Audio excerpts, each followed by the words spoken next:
അനുഗ്രഹിക്കപ്പെട്ട ഈ സന്ധ്യാസമയത്തിനായി സ്തോത്രം ചെയ്യുന്നു. 2026 ജനുവരി മാസം 10-ാം തീയതി നമ്മൾ ദൈവകൃപയിൽ ആശ്രയിച്ച് ഡിസംബർ മാസം 1-ാം തീയതി ആരംഭിച്ച 40 ദിവസത്തെ 24 മണിക്കൂറുമുള്ള ഉപവാസ പ്രാർത്ഥന, അതിന്ന് രാവിലെ 9 മണിയായപ്പോൾ നമ്മൾ പ്രാർത്ഥിച്ച് ആശീർവാദം പറഞ്ഞു.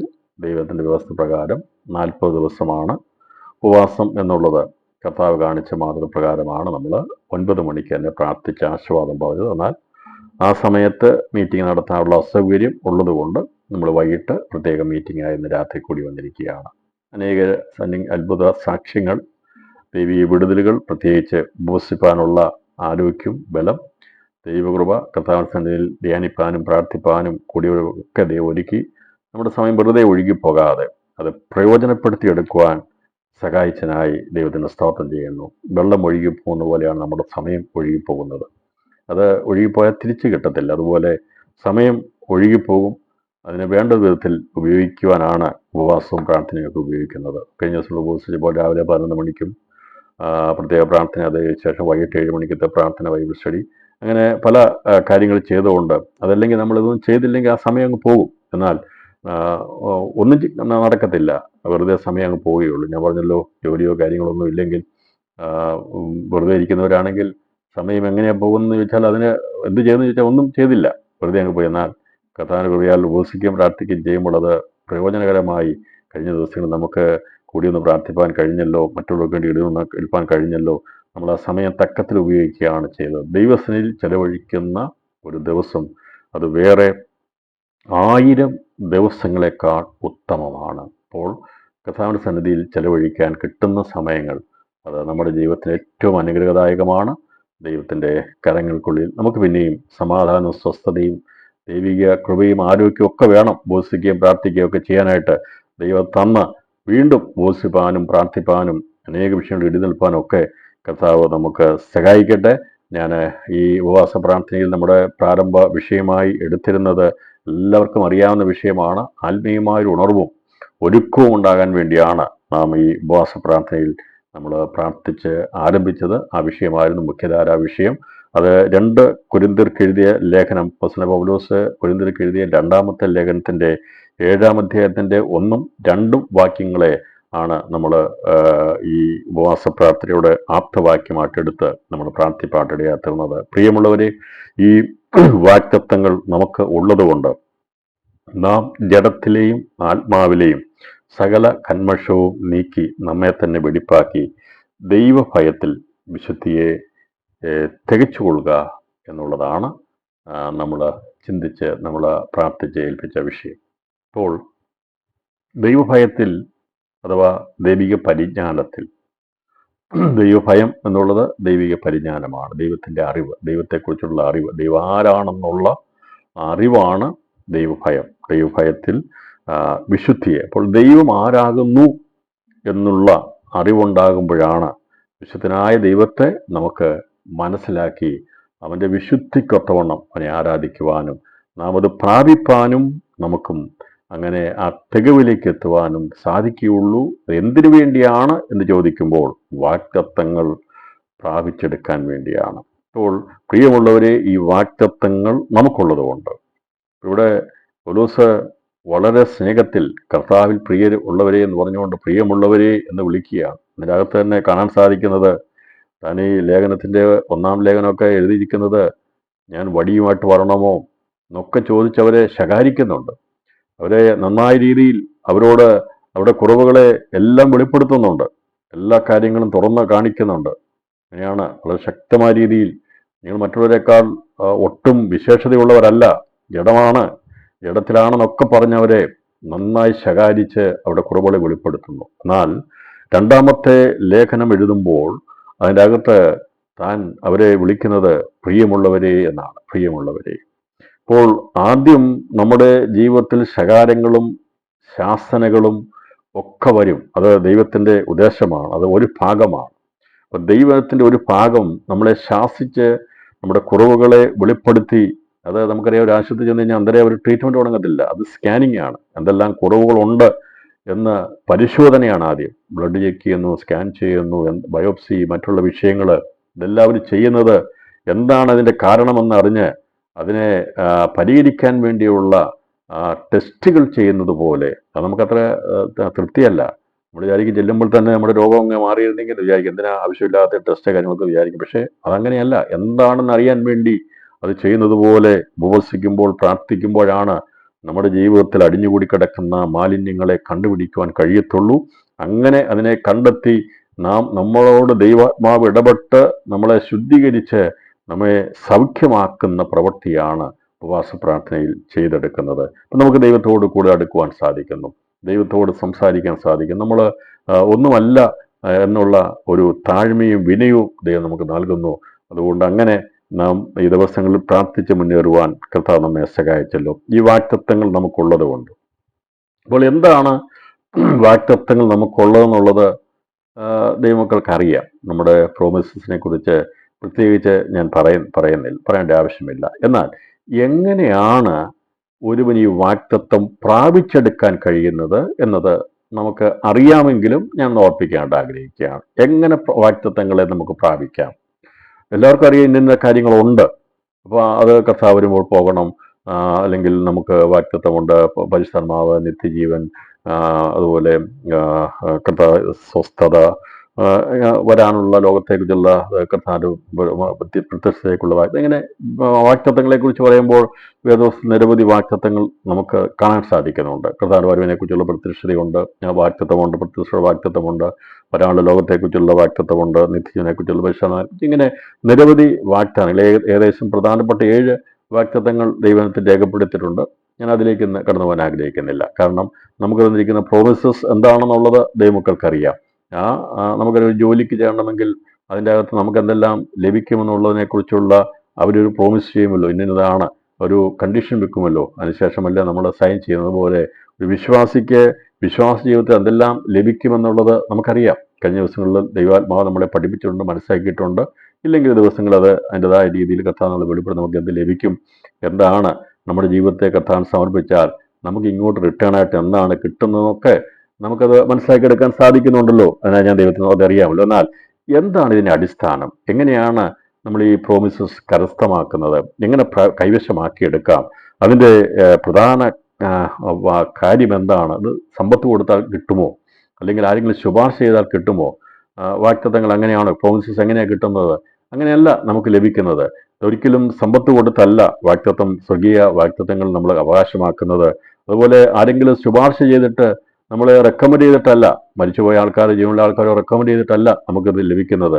ചിലരൊക്കെ വിചാരിക്കുന്ന അങ്ങനെ പിതാക്കന്മാരൊക്കെ തരുന്ന വാഗ്ദത്തം, അങ്ങനെയല്ലല്ലോ നമുക്ക് വാഗ്ദത്തം ലഭിക്കുക. എങ്ങനെയാണ് ഒരുവന് വാഗ്ദത്തം ലഭിക്കാൻ കഴിയുന്നത് എന്നതിനെക്കുറിച്ച് ഗലാത്യർക്കെഴുതിയ ലേഖനം 3-ാം അധ്യായം അതിൻ്റെ 22-ാമത്തെ വാക്യത്തിൽ വളരെ വ്യക്തമായി രേഖപ്പെടുത്തിയിട്ടുണ്ട്. എങ്ങനെയാണ് ഒരുവന് വാഗ്ദത്തം ലഭിക്കുന്നത് എന്നതിനെക്കുറിച്ച് രേഖപ്പെടുത്തിയിട്ടുണ്ട്. അതിൻ്റെ 3-ാം അധ്യായം ഗലാത്യർക്കെഴുതിയ ലേഖനം 3-ാമത്തെ 22-ാം വാക്യത്തിൽ പ്രകാരം രേഖപ്പെടുത്തിയിരിക്കുന്നു: എങ്കിലും വിശ്വസിക്കുന്നവർക്ക് വാഗ്ദത്തം യേശുക്രിസ്തുവിലെ വിശ്വാസത്താൽ ലഭിക്കേണ്ടതിന് തിരുവെഴുത്ത് എല്ലാവറ്റെയും പാപത്തിൻ കീഴെ അടച്ചു കളഞ്ഞു. അപ്പോൾ എങ്ങനെയാണ് നാം വാഗ്ദത്തം പ്രാപിക്കുന്നത്, അല്ലെങ്കിൽ നമുക്ക് എങ്ങനെയാണ് വാഗ്ദത്തം ലഭിക്കുന്നത്? നമ്മളൊന്നുമില്ലാത്തവരായിരുന്നു അല്ലേ? നമ്മൾ ഇതിനു മുമ്പ് നോക്കുമ്പോൾ ലോകത്തിന് കുറേ പ്രോമിസുകളായിരുന്നു. അതായത് ലോകപരമായിട്ടുള്ള ചിന്തകളായിരുന്നു നമുക്കുണ്ടായിരുന്നത്. അത് താൽക്കാലിക വാഗ്ദത്തങ്ങളായിരുന്നു. നമുക്കറിയാമല്ലോ, ജോലി, കൂലി, ഇതൊക്കെ പ്രോമിസസുകളാണ്. കുടുംബം, മക്കൾ, ഇതെല്ലാം വാഗ്ദത്തങ്ങളാണ്, ഭൗതിക വാഗ്ദത്തങ്ങളാണ്. എന്നാൽ വിശ്വാസം എന്നുള്ള കേവലം 3 അക്ഷരം, വിശ്വാസം 3 അക്ഷരം, അത് ശാസ്ത്രവുമായി ബന്ധപ്പെട്ടിരിക്കുന്നു. ശാസ്ത്രം എന്നുള്ള ജീവനാണ്. അപ്പോൾ ക്രിസ്തുവിലുള്ള വിശ്വാസം മുഖാന്തരമായി ജീവന് തന്നെ മാറ്റം വരികയാണ്. അപ്പോൾ ഒരു പ്രതീക്ഷയുമില്ലാത്ത ഒരു കാര്യങ്ങളെക്കുറിച്ച്, ഭാവിയെക്കുറിച്ചൊന്നും ചിന്തയില്ലാത്ത, ലോകത്തിൻ്റെ കാര്യങ്ങളിൽ മാത്രം ജാഗ്രതരായിരുന്ന മനുഷ്യനെ സ്വർഗീയ വാഗ്ദത്തങ്ങൾക്ക് അവകാശികളാക്കി തീർക്കുന്നതിൻ്റെ അടിസ്ഥാനപരമായ കാര്യം യേശുക്രിസ്തുവിലെ വിശ്വാസമാണ്. ക്രിസ്തുയേശുവിലെ വിശ്വാസത്താൽ അല്ലാതെ വാഗ്ദത്തം ലഭിക്കത്തില്ല. എങ്കിലും വിശ്വസിക്കുന്നവർക്ക് വാഗ്ദത്തം യേശു ക്രിസ്തുവിലെ വിശ്വാസത്താൽ ലഭിക്കണം. ഇതിൻ്റെ ധനം, ഇതിനെ മഹിമ ധനം എന്നാണ് പറയുന്നത്. അപ്പോൾ നമ്മളുടെ ഉള്ളിൽ ദൈവം അത് ഡിപ്പോസിറ്റ് ചെയ്തിട്ടുണ്ട്. വിശ്വാസം എന്നുള്ളത് എല്ലാ മനുഷ്യർക്കും വിശ്വസിക്കാൻ പറ്റുന്ന ഒരു ഹൃദയത്തെയാണ് ദൈവം തന്നിരിക്കുന്നത്. ഒരു മനുഷ്യന് പോലും ദൈവം വിശ്വസിക്കാൻ പറ്റാത്ത ഒരു ഹൃദയത്തെ തന്നിട്ടില്ല. അതിനെ വിശ്വസിക്കാനോ എന്തിലെങ്കിലും വിശ്വസിക്കാത്തവരായിട്ട് ഈ ലോകത്തിൽ ആരുമില്ല, അല്ലേ? ഏത് എന്ന് പറഞ്ഞാൽ വിശ്വാസത്തിനുള്ള ടൂള്, അതിനുള്ള ആയുധം, അതിനുള്ള ഉപകരണം, ഒരു അവയവം നമ്മുടെ ഹൃദയത്തിൽ ദൈവം തന്നിട്ടുണ്ട്. അത് ഏതിൽ വിശ്വസിക്കുന്നു എന്നതിൽ മാത്രമാണ് വ്യത്യസ്തതയുള്ളത്. അല്ലെങ്കിൽ എല്ലാ മനുഷ്യർക്കും വിശ്വസിക്കാനുള്ള ഒരു അവയവം അല്ലെങ്കിൽ ഒരു ഒരു ഒരു ഒരു ഒരു കാര്യം ദൈവം എല്ലാ മനുഷ്യരിലും വെച്ചിട്ടുണ്ട്. അത് ചിലർ വിശ്വസിക്കുന്നത് പലതിലായിരിക്കാം. അന്ധവിശ്വാസമായിരിക്കാം, പലവിശ്വാസമായിരിക്കാം, ചിലർ ദൈവമില്ലെന്ന് വിശ്വസിക്കും. എന്തായാലും വിശ്വാസം കൂടാതെ ഒരു മനുഷ്യൻ പോലും ലോകത്തിലില്ല. നമുക്കും പല വിശ്വാസം ഉണ്ടായിരുന്നു. നമ്മളും പലതിലും വിശ്വസിച്ച് അതൊക്കെ പ്രോമിസുകളായിട്ട് നമുക്കത് ലഭിക്കുമെന്ന് വിചാരിച്ചോടിയവരായിരുന്നു. അങ്ങനെയല്ല നമ്മൾ ഓരോരുത്തരുമായിരുന്നത്. ഇന്നടുത്ത് പോയാൽ ഇന്നത് ചെയ്യൽ, അങ്ങനെ ചെയ്താൽ ഇങ്ങനെ ചെയ്താൽ ഒക്കെ വിചാരിച്ചവരായിരുന്നു. എന്നാൽ ദൈവത്തിന്റെ കൃപയാൽ നമുക്ക് യഥാർത്ഥമായിട്ടുള്ള പ്രോമിസ്, വാഗ്ദത്തം എന്താണെന്ന് മനസ്സിലാക്കിയെടുക്കുവാനും അത് എങ്ങനെ ലഭിക്കുമെന്നുള്ളതും ലഭിക്കുവാൻ ഇടയാത്തിരുന്നുകൊണ്ടാണ് നമ്മളെ വിശ്വാസികൾ എന്ന് പറയുന്നത്. വിശ്വസിക്കുക എന്നുള്ളത് നമ്മളെ വിശ്വാസികളായി ഇരിക്കുന്നതിന്റെ അർത്ഥം നാം വാഗ്ദത്തം പ്രാപിച്ചവരാണ്. നമ്മൾ എങ്ങനെയാണ് വാഗ്ദത്തം പ്രാപിച്ചത്? യേശു ക്രിസ്തുവിൽ വിശ്വസിക്കുന്നതോടൊപ്പം തന്നെ ദൈവം സ്വർഗത്തിൽ നമുക്ക് വേണ്ടി ദൈവം കരുതിയിരിക്കുന്ന വാഗ്ദത്തത്തിനും നമ്മെ കർത്താവ് വിളിക്കുകയാണ്. അപ്പോൾ ദൈവത്തിന്റെ അതിമഹത്തായ വാഗ്ദത്തത്തിന്റെ വിളിയാണ് സുവിശേഷം മുഖാന്തരം മനുഷ്യ വംശത്തിൽ നൽകിയിരിക്കുന്നത്. അതിനകത്ത് ജാതികളെന്നോ മതങ്ങളെന്നോ ഭാഷകളെന്നോ വ്യത്യാസമില്ലാതെ എല്ലാ മനുഷ്യർക്കും അവന്റെ ഹൃദയത്തിൽ വിശ്വസിക്കുവാനുള്ള ഹൃദയം അവനുണ്ട്. പക്ഷെ അവൻ വിശ്വസിക്കുന്നത് പലതിൽ അവൻ വിശ്വസിക്കുമ്പോൾ വിശ്വസിക്കേണ്ടത് എന്താണെന്ന് അറിയാതെ പലതിലും വിശ്വസിച്ച് ജീവിതം മുൻപോട്ട് പോയി ഒന്നും കാണാതെ പോകുമ്പോൾ ദൈവത്തിന്റെ കൃപയാൽ പരിശുദ്ധാത്മാവ് വിശ്വസിക്കേണ്ടത് ആരെയാണെന്ന് വെളിപ്പെടുത്തി ദൈവത്തിന്റെ സത്യവിശ്വാസത്തിലേക്ക് കൊണ്ടുവരുന്നതിനെയാണ് യഥാർത്ഥമായ ജീവിതത്തിന്റെ വിജയം എന്നുള്ളതിനെ കുറിച്ച് നമ്മൾ മനസ്സിലാക്കുന്നത്. അപ്പോൾ ഒരു മനുഷ്യന്റെ ജീവിതത്തിന്റെ വിജയം അവന് വാഗ്ദത്തം ലഭിക്കുന്നതിനെ കുറിച്ചാണ്. എങ്ങനെയാണ് വാഗ്ദത്തം ലഭിക്കുന്നത്? നാം വാഗ്ദത്തങ്ങൾ ഒരുപാട് കേട്ടവരായിരുന്നു.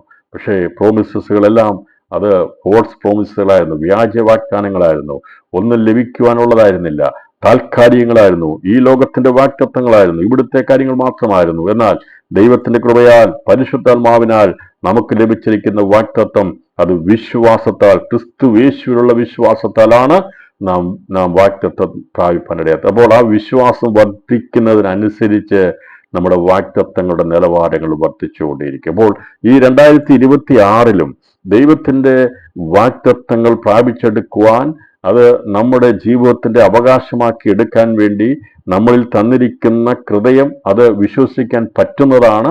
ആ വിശ്വസിക്കാൻ തക്കതായ വചനങ്ങളെ ഉൾക്കൊള്ളും തോറും നമ്മുടെ ഹൃദയത്തിന്റെ ആ വചനം എത്രമാത്രം നാം അത് ജീവിതത്തിൽ അത് പ്രാപിച്ചെടുക്കുന്നുവോ, അത് നമ്മുടെ ജീവന്റെ ഭാഗമായി തീരുന്നുവോ, അതായിരിക്കും നമ്മുടെ അതിമഹത്തായ ധനമായി അത് തീരുന്നത്. അങ്ങനെ ക്രിസ്തുയേശുവുള്ള വിശ്വാസത്താൽ അനുദിനം വർദ്ധിച്ചു വരുവാനുള്ള ഉത്സാഹം നമുക്കുണ്ടായിരിക്കണം. നാം ഉത്സാഹത്തിൽ മടിപ്പില്ലാതെ ആത്മാവിൽ എരിവുള്ളവരായിരിക്കണമെന്ന് ദൈവം പറയുന്നത്. അപ്പോൾ അത് അങ്ങനെ ഒരു ജീവിതം വരണമെങ്കിൽ നമുക്കും എന്തെങ്കിലുമൊക്കെ ലഭിക്കണം. നമ്മൾ പ്രാർത്ഥിച്ചിട്ട് ഒന്നും ലഭിക്കാതിരുന്നു കഴിഞ്ഞാൽ കുറച്ച് കഴിയുമ്പോൾ നമുക്കാണേലും എന്ത് ചെയ്യും? മടുപ്പ് വരും. വരും, സ്വാഭാവികമാണ്. നമ്മൾ പ്രാർത്ഥിച്ചു, ഒരുപാട് പ്രാർത്ഥിച്ചു, ഉപവസിച്ചു, നമ്മൾ കരഞ്ഞു, തകർന്നു കിടന്നു, കമന്നു കിടന്ന് പ്രാർത്ഥിച്ചു, പറയുന്ന രീതിയിൽ എല്ലാം കൈയെടുത്ത് എല്ലാം പ്രാർത്ഥിച്ചെന്നിട്ടും നമുക്ക് ഒരു മറുപടിയും കിട്ടുന്നില്ലെങ്കിൽ പിന്നെ നമ്മൾ പ്രാർത്ഥിക്കുമോ? നമ്മുടെ ജീവിതത്തിൽ നിരാശ വരത്തില്ലേ? ബുദ്ധിമുട്ട് വരത്തില്ലേ? പ്രതിസന്ധി വരത്തില്ലേ? അപ്പോൾ അങ്ങനെ വരുവാൻ സാധ്യതകളേറെയാണ്. മനുഷ്യരാണ്. നമുക്ക് പ്രാർത്ഥിക്കണമെന്ന് തോന്നാതെ വരും, ഉപവസിക്കാൻ തോന്നാതെ വരും. ഞാൻ പറഞ്ഞാൽ മാനുഷികമാണ്, എല്ലാ മനുഷ്യരെയും ബാധിക്കുന്നത്. നമ്മൾ ഒരുപാട് പ്രാർത്ഥിച്ചു, നമ്മൾ ഒരുപാട് ദൈവസന്നിധി ധ്യാനിച്ചു, പക്ഷേ മറ്റുള്ളവരെ നമ്മെ നിന്ദിക്കുന്ന ഒരു സാഹചര്യം വേണമെങ്കിൽ വരാം. അപ്പോഴും നാം വിശ്വാസത്തിന്റെ ശോധനയിലൂടെ കടന്നു പോവുകയാണ് എന്നറിഞ്ഞുകൊണ്ട് നിലനിൽക്കണം. അതിനെയാണ് സ്ഥിരത എന്നുള്ളത് ഉള്ളത് അറിയിക്കുന്നത്. ഞാൻ അതിൻ്റെ തെളിവിനായിട്ട് ഒരു ഭാഗം വായിക്കാം.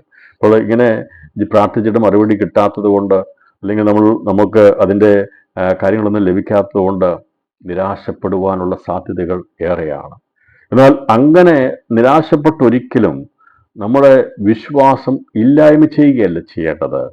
നാം വിശ്വാസത്തിൽ ശക്തിപ്പെട്ട് ദൈവത്തിന് മഹത്വം കരയറ്റുകയാണ് ചെയ്യേണ്ടത്. ഇന്ന് ഈ സന്ദേശം കേൾക്കുമ്പോൾ വിശ്വാസം എന്നുള്ളത് പ്രാർത്ഥിച്ചാൽ ഉടൻ തന്നെ കയ്യിൽ വരുന്ന കാര്യമല്ല. നാം പ്രാർത്ഥിക്കുമ്പോൾ തന്നെ അന്ന് തന്നെ ആ വിഷയം, അത് നടക്കേണ്ട വിഷയങ്ങളുണ്ട്. നമ്മുടെ അത്യാവശ്യമായ വിഷയങ്ങൾ, ഇപ്പോൾ ചെയ്യേണ്ട കാര്യങ്ങളെ, നമ്മുടെ പ്രൈമറി നീഡ്സ്, അത് എന്തൊക്കെയാണെങ്കിലും ദൈവം പെട്ടെന്ന് ചെയ്തു തരും. എന്നാൽ ചില വിഷയങ്ങളെ ദൈവം അത് നമുക്കത് പ്രോമിസുകളായിട്ട് തന്നിട്ടുണ്ട്. അത് വാഗ്ദത്തം ചെയ്തവൻ അത് തരാതിരിക്കത്തില്ല, അവനത് നൽകും. എന്നാൽ നമുക്കത് പെട്ടെന്ന് കിട്ടുന്നില്ലല്ലോ. ഞാൻ പ്രാർത്ഥിച്ചു അത് ഈ 30 ദിവസം ഉപവസിച്ചു, ഒക്ടോബർ പല രീതിയിൽ ഉപവസിച്ചു, പക്ഷേ ലഭിക്കുന്നില്ലല്ലോ എന്ന് കണ്ടുകൊണ്ട് നിരാശപ്പെട്ടു പോകരുത്. അതിന് ഉത്തമമായ ഉദാഹരണമാണ് അപ്പോസ്തല പ്രവൃത്തിയിൽ 7-ാം അധ്യായം അതിൻ്റെ 4 മുതലുള്ള 5 വാക്യങ്ങൾ വായിക്കുമ്പോൾ നമുക്ക് മനസ്സിലാക്കിയെടുക്കാൻ സാധിക്കുന്നത്. അപ്പോസ്തലന്മാരുടെ പ്രവൃത്തിയുടെ പുസ്തകം 7-ാം അധ്യായം 4-5 വാക്യങ്ങൾ ഞാൻ വായിക്കാം. അവൻ്റെ അപ്പൻ മരിച്ച ശേഷം ദൈവം അവനെ അവിടെ നിന്ന് നിങ്ങൾ ഇപ്പോൾ പാർക്കുന്ന ഈ ദേശത്തിൽ കൊണ്ടുവന്ന് പാർപ്പിച്ചു. അവന് അതിൽ ഒരു കാലടി നിലം പോലും അവകാശം കൊടുത്തില്ല. അവന് സന്തതി ഇല്ലാതിരിക്കെ അവനും അവന്റെ ശേഷം അവന്റെ സന്തതിക്കും അതിനെ കൈവശമായി നൽകുമെന്ന് അവനോട് വാഗ്ദത്തം ചെയ്തു. എന്താ വായിച്ച് മനസ്സിലായത്? എന്താണ് നമുക്കതിനകത്ത് മനസ്സിലായത്? നെഗറ്റീവായിരുന്നു അബ്രഹാമിന്റെ ജീവിതം. പക്ഷേ അവന്റെ മേൽ മുഴുവനും ഉണ്ടായിരുന്നത് ദൈവത്തിന് നിറവുള്ള വാഗ്ദത്തമായിരുന്നു. അതിൽ അവന്റെ വ്യക്തിപരമായ ജീവിതത്തിന്റെ പ്രാരംഭഘട്ടങ്ങൾ, വിശ്വാസ ജീവിതത്തിന്റെ പ്രാരംഭഘട്ടങ്ങൾ ശൂന്യതയായിരുന്നു. വളരെയധികം പ്രതികൂലങ്ങളുള്ള ഒരുവനായിരുന്നു. ദൈവം പറയുന്ന എല്ലാം അനുസരിച്ചിട്ട് പോകുമ്പോഴും അവന്റെ ജീവിതത്തിൽ ശൂന്യതകൾ തളം കെട്ടി നിൽക്കുമായിരുന്നു. അവനോട് പറയുന്നത്, അവന്റെ അപ്പൻ മരിച്ച ശേഷം, നമുക്കറിയാം അവനെ മെസൊപ്പൊത്താമ്യയിൽ ദൈവം വിളിച്ചിറക്കി കൊണ്ടുവന്ന് ഹാരാനിൽ പാർപ്പിച്ചു. അപ്പൻ മരിച്ച ശേഷമായിട്ട് അവൻ പരദേശിയായിട്ട് വന്ന് കനാനിലൂടെ നടക്കുമ്പോൾ അവനോട് പ്രോമിസ് ചെയ്തെങ്കിലും അതിലൊരു കാലടി നിലം പോലും അവകാശം കൊടുത്തില്ല. വാഗ്ദത്തമേ കൊടുത്തുള്ള അവകാശം കൊടുത്തില്ല. അപ്പോൾ വാഗ്ദത്തം ഉണ്ടായിരുന്നു, പക്ഷെ അവകാശം ലഭിച്ചില്ല. എന്തുകൊണ്ട് കൊടുക്കാൻ ഞാൻ അബ്രഹാമിന് അവകാശം? ദൈവന് അവകാശം കൊടുത്തില്ലെന്ന് പറഞ്ഞു. ഒരു കാലടി നിലം പോലും. അവന് അവിടെ സ്ഥലം വിലയ്ക്ക് വാങ്ങിയാണ് അവൻ്റെ സാറ മരിച്ചപ്പോൾ അവിടെ അടക്കം ചെയ്തത്. ദൈവന് ഒരു കാലടി സ്ഥലം പോലും അവകാശം കൊടുത്തില്ല. അബ്രഹാമിന് അതിന് അവകാശം, ഒരു കാലടി നിലം പോലും അതിൽ അവകാശം കൊടുത്തില്ല. നമ്മൾ ആലോചിച്ച് നോക്കി, വിളിച്ചിറക്കി കഥാവ് കൊണ്ടുവന്നിട്ട് ഒരു കാലടി നിലം പോലും എന്ന് പറഞ്ഞാൽ കാല് വെക്കാനുള്ള സ്ഥലം. നമ്മളൊക്കെ പറയും ഒരു കൂര വെക്കാനുള്ള സ്ഥലമില്ലെന്ന് പറയും, അല്ലേ? ഒരു വീട് വെക്കാനുള്ള സ്ഥലമില്ലെന്ന് പറയും. പക്ഷേ വാഗ്ദത്തത്തിൻ്റെ അതിമഹത്തായ വാഗ്ദത്തം എന്ന് പറഞ്ഞാൽ വിശ്വാസ പിതാവായിരിക്കുന്ന അബ്രഹാമിനെ കുറിച്ച് പറയുമ്പോൾ കനാൻ ദേശം മുഴുവനുള്ളതാണ്. അവൻ്റെ വാഗ്ദത്തമാണ്. പക്ഷേ വാസ്തവത്തിൽ അവൻ എന്തെങ്കിലും ഉണ്ടോ? ഒന്നുമില്ല. വാസ്തവത്തിൽ അവനൊന്നുമില്ല. അവൻ്റെ സ്വന്തം എന്ന് പറയാനായിട്ട് ഒന്നുമില്ല. ഒരു കാലടി നിലം പോലും എന്ന് പറഞ്ഞാൽ ഒരു കാല് വെക്കാനുള്ള സ്ഥലം പോലും ദൈവം അവന് അവകാശമായി കൊടുത്തില്ല. വിശ്വസിക്കുന്ന, വാഗ്ദത്തം പ്രാപിക്കുന്ന പ്രിയപ്പെട്ടവരെ, നമ്മൾ ആഗ്രഹിക്കുന്ന ഒരു വാഗ്ദത്തത്തിന്റെ നിവൃത്തിയല്ല ദൈവം നമുക്ക് നൽകുന്നത്. എന്നിട്ട് ഇവിടെ തുറന്നു പറയുകയാണ്, അവന് സന്തതിയില്ലാതിരിക്കെ. അവന് സന്തതിയില്ല. ബാക്കിയുള്ള ലോകത്തിനൊക്കെ മക്കളുണ്ടായി, പക്ഷെ അബ്രഹാമിന് മക്കളുണ്ടായില്ല. അവന് സന്തതി ഇല്ലാതിരിക്കെ ദൈവം വാഗ്ദത്തം ചെയ്യുക. അപ്പോൾ ശൂന്യതയിൽ ആണ്, ഒന്നുമില്ലായ്മയിലാണ് ദൈവം നമുക്ക് പ്രോമിസ് തരുന്നത്. നമുക്ക് ഇല്ലാത്ത ഒരവസ്ഥയിൽ, ഒന്നുമില്ലാത്ത അവസ്ഥ, ഒന്നും പ്രതീക്ഷിക്കാനില്ലാത്ത അവസ്ഥയിൽ ദൈവം നമുക്ക് പ്രോമിസ് തരിക, വാഗ്ദത്തം നൽകുക. അതാണ് ദൈവപ്രവൃത്തി. അതിന്ന് ഈ വർഷത്തിൻ്റെ പ്രാരംഭത്തിലും നമ്മളൊരു പക്ഷേ പ്രതീക്ഷിക്കുന്ന ഒരു ശൂന്യത, നമ്മൾ പ്രതീക്ഷിക്കുന്ന ഒരു ഭാവി ഉണ്ടെങ്കിലും അതിൻ്റെ മുമ്പിൽ നാം കാണുന്ന ശൂന്യത മാത്രമാണ്. എന്തൊക്കെയോ നമുക്ക് കിട്ടുമെന്നറിയാം, പക്ഷേ പ്രസന്റ് സിറ്റുവേഷൻ നോക്കുമ്പോൾ, ഇപ്പോഴത്തെ സ്ഥിതി നോക്കുമ്പോൾ അത് ശൂന്യതയാണ്. അബ്രഹാമിന്റെ ജീവിതത്തിൽ അവന് ആ കനാൻ ദേശം മുഴുവൻ അവന്റെ വാഗ്ദത്ത നാടാണ്, വാഗ്ദത്ത ദേശമാണ്. പക്ഷേ അവകാശമുണ്ടോ എന്ന് ചോദിച്ചാൽ ഒന്നുമില്ല. അതുകൊണ്ടാണ് അബ്രഹാം ദൂരത്തേക്ക് മക്കളെയൊക്കെ പറഞ്ഞയച്ചെന്ന് പറഞ്ഞത്. അവനുണ്ടായിരുന്നൊക്കെ ഇസ്ഹാക്കിന് കൊടുത്തെന്ന് പറഞ്ഞു വാഗ്ദത്തമാണ് കൊടുത്തത്. ഇസ്ഹാക്കിന് അതിന് തിരിച്ച് കൊടുത്തില്ല, സ്ഥലം കൊടുത്തില്ല. ഇസ്മായിലിനെ ദൂരത്ത് പറഞ്ഞു വിട്ടു. അബ്രഹാം മരിക്കുന്നതിന് മുമ്പ് മക്കൾക്ക് അവകാശമൊന്നും തിരിച്ചു കൊടുത്തില്ല, ഇന്ന സ്ഥലം ഇന്നതെന്ന് പറഞ്ഞ് കൊടുത്തില്ല. കൊടുക്കാനായിട്ട് അവൻ്റെ കൈവശമില്ല. പക്ഷേ അത് മുഴുവനും ദൈവം വാഗ്ദത്തം കൊടുത്തതായിരുന്നു. അതുകൊണ്ട് മുഴുവനും ഉള്ളതുകൊണ്ടാണ് പ്രത്യേകം ഒരു സ്ഥലം പറയാതിരുന്നത്. അതുകൊണ്ടാണ് മക്കൾക്ക് കൊടുക്കുമ്പോൾ അത് പിന്നീട് ദൈവം അത് അവൻ്റെ കൊടുക്കേണ്ട വാഗ്ദദേശത്തെ അവൻ്റെ മക്കൾക്ക് തലമുറകൾ കൊടുക്കും. അതുകൊണ്ടാണ് ഇവിടെ പറഞ്ഞിരിക്കുന്നത്, അവനും അവൻ്റെ ശേഷം അവൻ്റെ സന്തതിക്കും അതിനെ കൈവശമായി നൽകുമെന്ന് അവനോട് വാഗ്ദത്തം ചെയ്തു. അത് പറഞ്ഞു, ഇത് ഫസ്റ്റ് നിനക്കൊരു പ്രോമിസാണ്. എന്നാൽ ആ പ്രോമിസ്, വാഗ്ദത്തം, അത് ദൈവം പറഞ്ഞ വാഗ്ദത്തം ഉവ്വെന്ന് പറഞ്ഞാൽ ഉവ്വെന്നാണ്, ഇല്ല എന്ന് പറഞ്ഞാൽ ഇല്ലെന്നാണ്. ഒരാൾ പറഞ്ഞ വാഗ്ദത്തം ഉവ്വെന്ന് പറഞ്ഞത്, ദൈവം പറഞ്ഞു നിനക്കൊരു കാലടി സ്ഥലം പോലും വെക്കാൻ തരത്തില്ല. പക്ഷെ എന്നാൽ നിനക്കിത് പ്രോമിസാണ്, നിനക്ക് തന്നിരിക്കുന്ന ഒരു വിൽപത്രമാണ് എന്ന് പറഞ്ഞാൽ അതൊരു അവകാശ രേഖയാണ്, ഒരു പ്രോമിസാണ് എന്ന് പറഞ്ഞാൽ അത് കൈവശമാക്കിയിട്ടില്ല.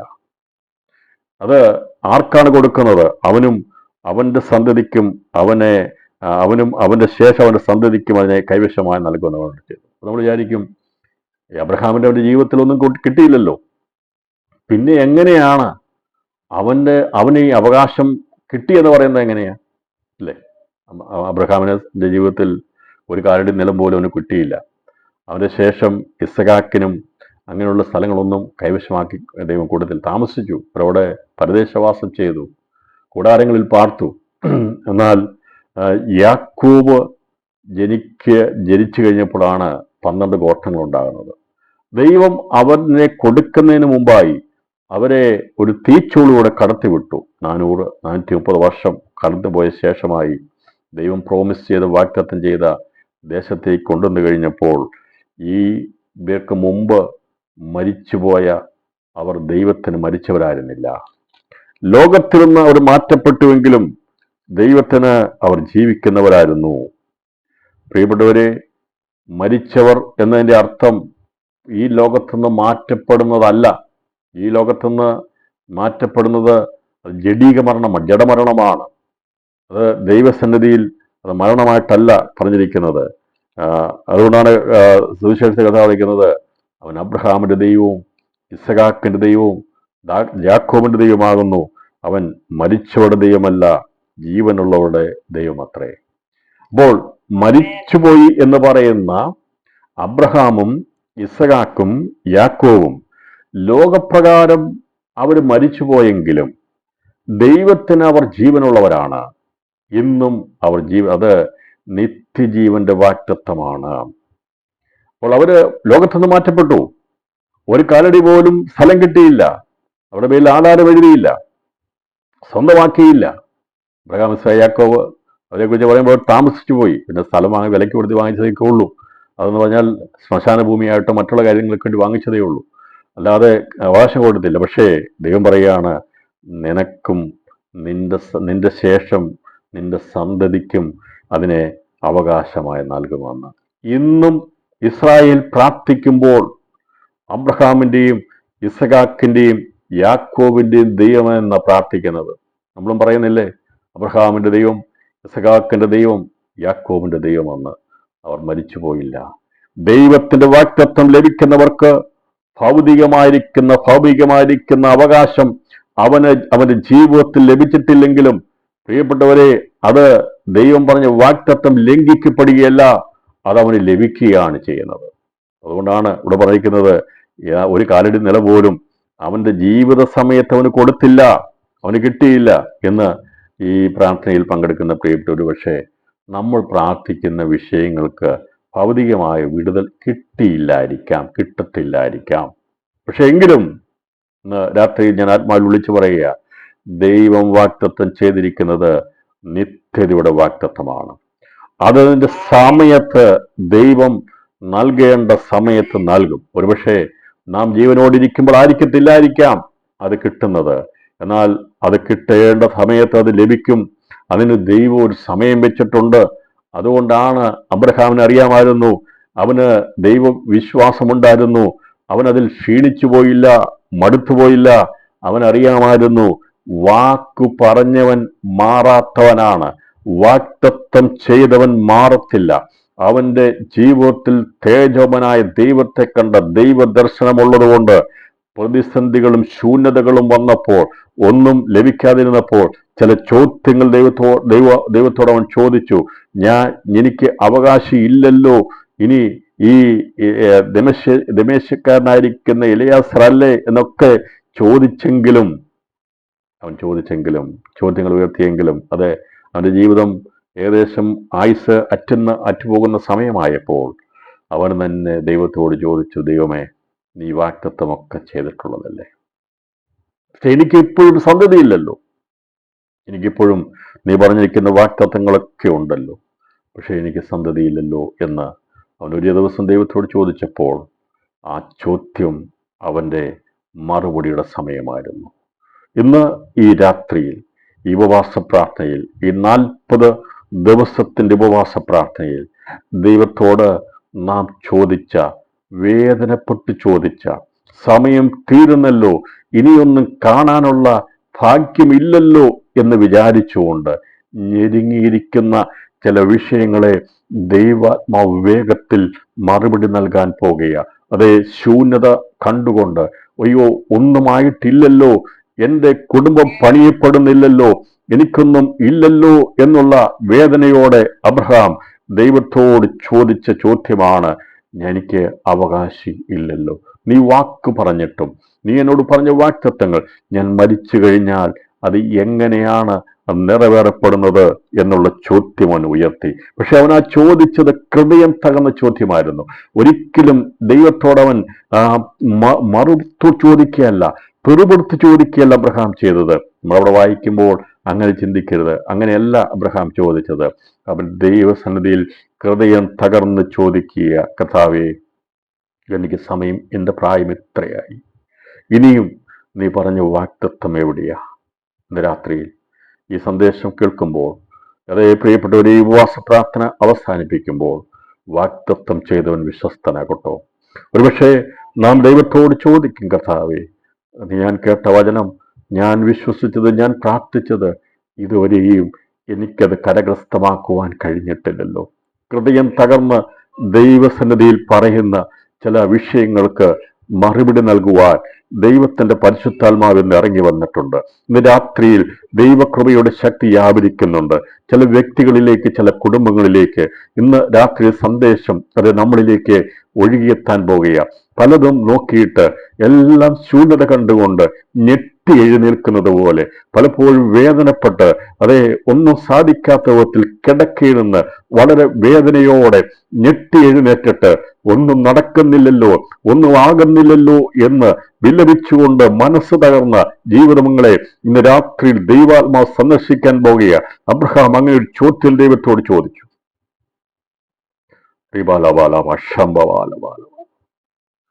ദൈവന് മറുപടി കൊടുക്കേണ്ട സമയത്താണ് അവനങ്ങനെ തകർന്നൊരു ചോദ്യം ചോദിച്ചത്.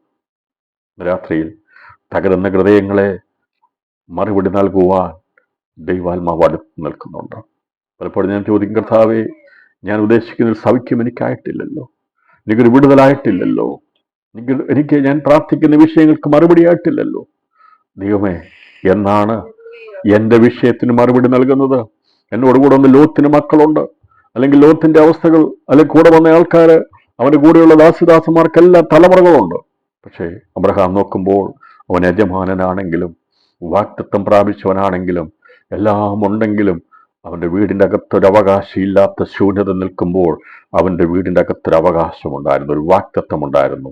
ആ വാക്തത്വത്തെ അവനതിനെ ഒരു അവകാശമാക്കി മാറ്റിയെടുക്കാൻ വേണ്ടി ദൈവത്തോട് ചോദിച്ചതുപോലെ കഴിഞ്ഞ ദിവസങ്ങളിലെ നമ്മുടെ പ്രോമിസുകളെ, ചില വാക്തത്വങ്ങളെ ഇന്ന് രാത്രിയിൽ അത് അവകാശമായി നമ്മുടെ ഭവനത്തിൽ രൂപപ്പെട്ടു വരുവാൻ, നമ്മുടെ കരങ്ങളിൽ ഏന്തുവാൻ, ഈ ദിവസങ്ങളിൽ നാം ആത്മാർത്ഥമായി പ്രാർത്ഥിക്കുന്ന ചില വിഷയങ്ങളുമേൽ അത് ഭവനത്തിന്റെ അന്തഭാഗത്ത് ദിവസങ്ങൾ വെളിപ്പെട്ടു വരത്തക്കവണ്ണം ദൈവത്തിന്റെ സന്ദർശനം നൽകുന്ന ഒരു പ്രാർത്ഥനയായി, ഒരു ഉപവാസ പ്രാർത്ഥനയായി ഈ ദിവസങ്ങളിൽ ഇത് തീർക്കുന്നതിനായി ഞാൻ ദൈവത്തിന് സ്തോത്രം ചെയ്യുന്നു. 2026 പ്രാരംഭ മാസങ്ങളിൽ ഹൃദയത്തിന്റെ വേദന കൊണ്ട് 2025 കർത്താവെ നടന്നില്ലല്ലോ എന്ന് വേദനപ്പെട്ട ജീവിതമേ, അതേ കഴിഞ്ഞ വർഷം തീരുന്നതിന് മുമ്പ് എല്ലാം ഒരു പരിഹാരമാകുമെന്ന് വിചാരിച്ച വിഷയങ്ങളുണ്ട്.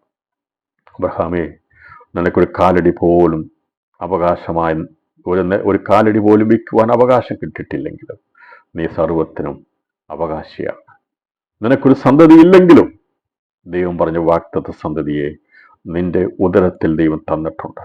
അതിനെ വെളിപ്പെടേണ്ട സമയത്ത് ദൈവം നൽകും. രാത്രിയിൽ പ്രിയപ്പെട്ടവരെ, നമ്മുടെ കർത്താവ് വാഗ്ദത്തം പറഞ്ഞാൽ അത് മനുഷ്യരുടെ ബുദ്ധിയിൽ മനസ്സിലാക്കിയെടുക്കാൻ കഴിവുണ്ടെങ്കിലും നമ്മുടെ സകല ബുദ്ധിയും അത് തീർന്നു കഴിയുമ്പോഴാണ് ദൈവത്തിന്റെ യഥാർത്ഥമായ മഹത്തരമായ അതിമഹത്തായ വാഗ്ദത്തത്തിന്റെ പ്രവൃത്തിയിൽ ദൈവം ആരംഭിക്കുന്നത്. അപ്പോൾ അവന്റെ ജീവിതത്തിൽ ആ ചോദ്യം ചോദിച്ച ശേഷമായി ദൈവമായ കർത്താവ് അവന്റെ ജീവിതത്തിൽ ഇടപെട്ടു. അവന് വേണ്ടി ദൈവം പ്രവർത്തിച്ചു.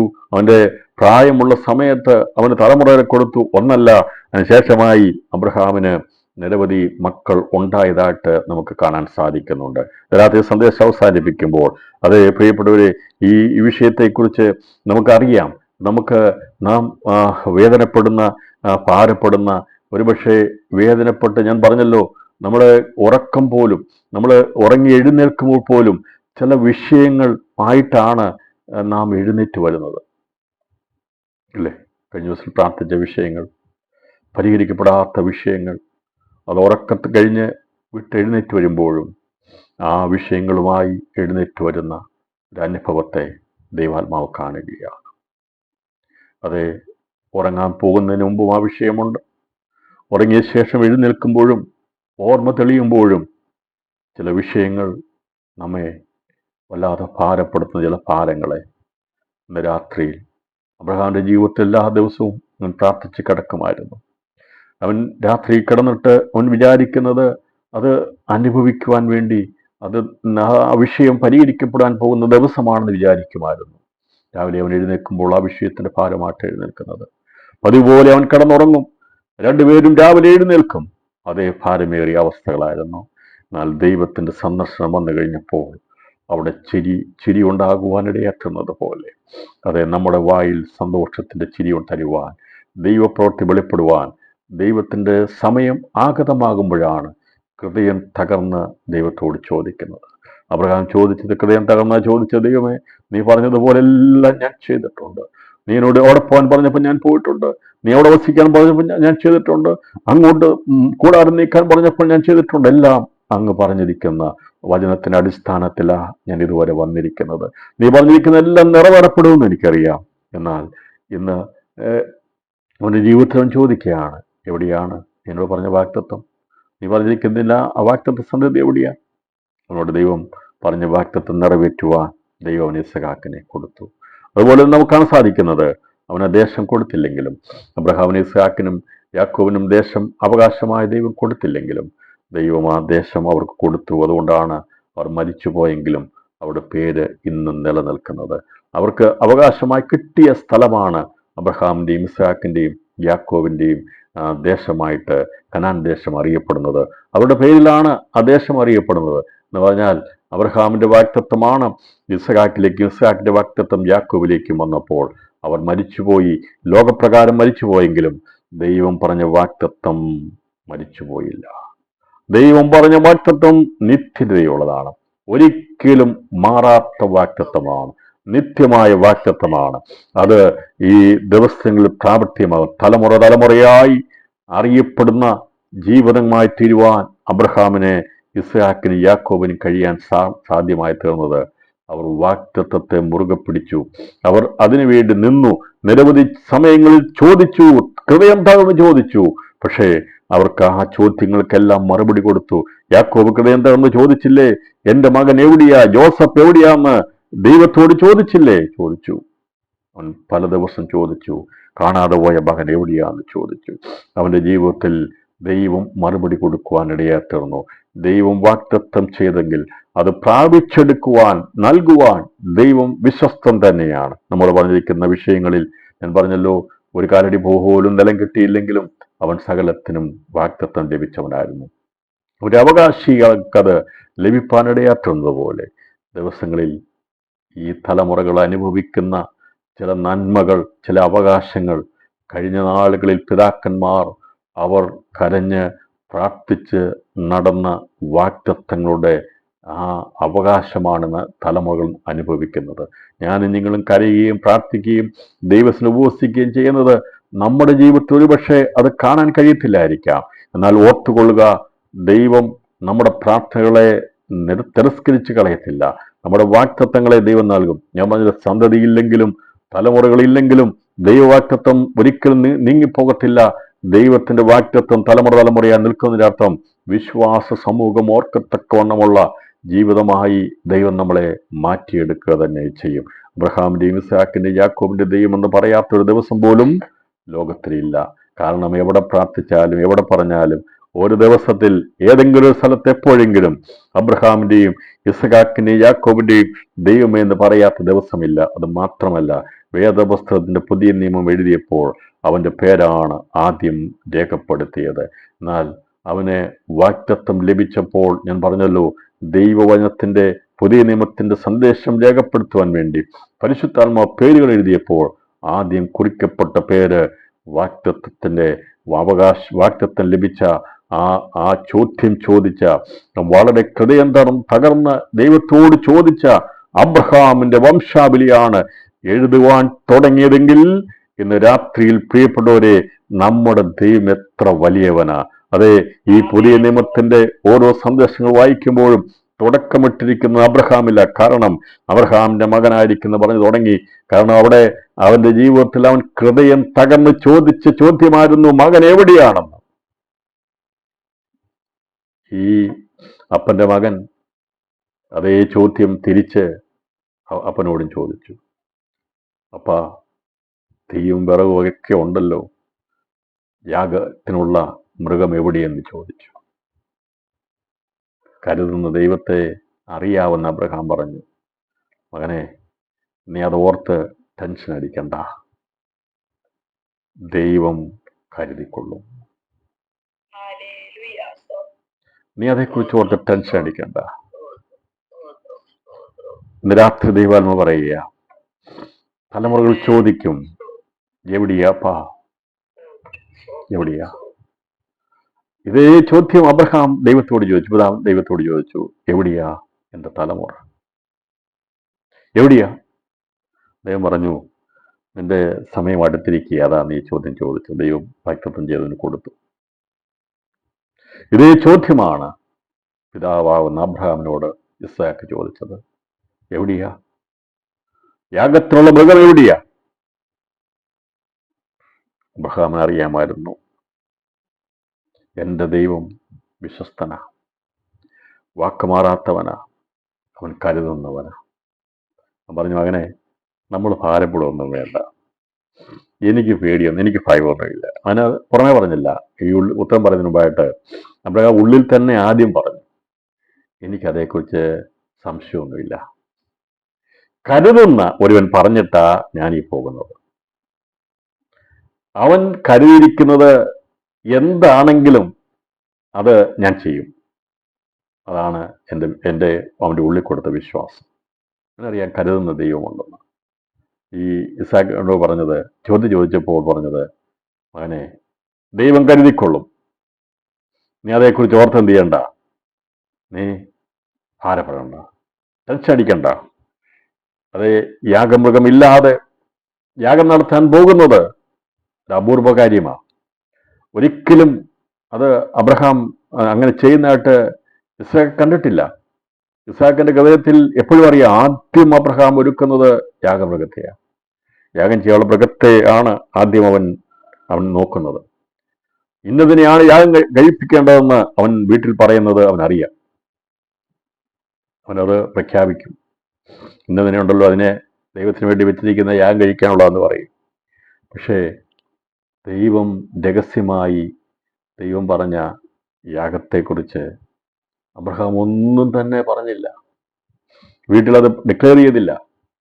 പറഞ്ഞിട്ട് പോകാമെന്ന് പറഞ്ഞ് ആരാധന കഴിച്ച് മടങ്ങി വരാമെന്ന് പറഞ്ഞുകൊണ്ട് മകനെയും കൂട്ടി പോവുകയാണ് ചെയ്തത്. ഇന്ന് രാത്രിയിലും പ്രിയപ്പെട്ടവരെ, വാഗ്ദത്തം ചെയ്ത ദൈവം വിശ്വസ്തനാണ്. അവൻ കരുതുന്ന ദൈവമാണ്.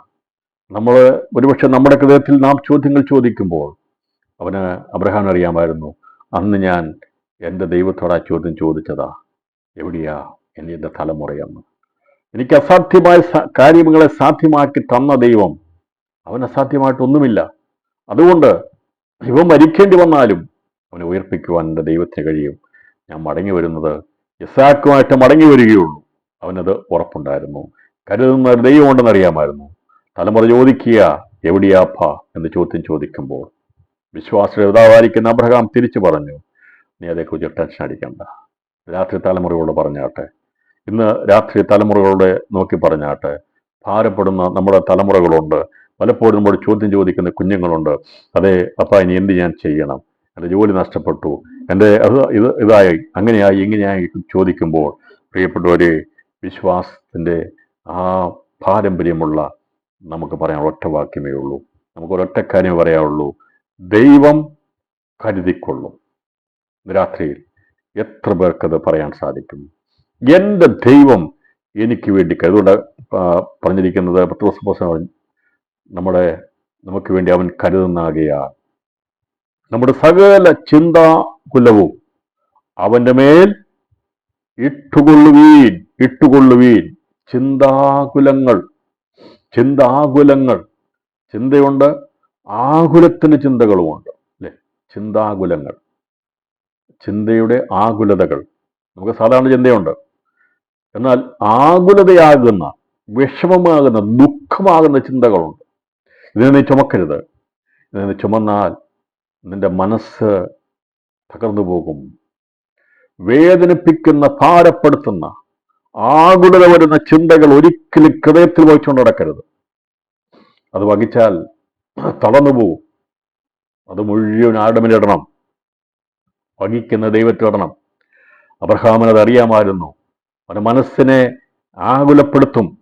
ഈ ഇസ്ഹാക്കിന്റെ യാഗമെന്നുള്ളത് മനസ്സിൽ വന്നു കഴിഞ്ഞാൽ, അവനെ യാഗം കഴിച്ചിട്ട് ഒന്നുമില്ലാത്തതായിട്ട് വരുന്ന ഒരു അവസ്ഥയെക്കുറിച്ച് ചിന്തിച്ചു കഴിഞ്ഞാൽ ഒരടി സ്റ്റെപ്പ് പോലും മുമ്പോട്ട് വെക്കാൻ കഴിയത്തില്ല.